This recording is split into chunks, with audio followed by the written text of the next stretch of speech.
exactly how do I wash my hands. And literally this is what we're going to go through.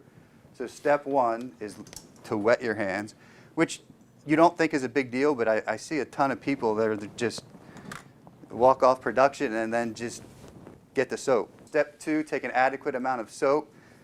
If you're using a regular dispensers, this is just a no-brainer. You don't got to think about it. It's going to give it to you regardless. Step three is rub your palms, and you'll see in the next couple of slides exactly what they're talking about. The magical number is 20 seconds. Does anyone know the easy way to have their employees count that out? Happy birthday twice. And everyone here is going to hate me for saying that, because then people are sitting there singing happy birthday all day. But it's 20 seconds. If you sing happy birthday twice, that's how long someone should be washing their hands for.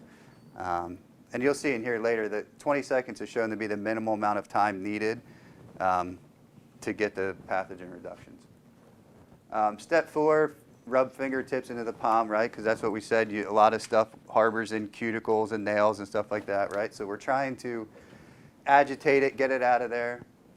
Step five is wrist, and because these were the most commonly missed areas along with thumbs and everything, right? And then rinse well and dry with a paper towel.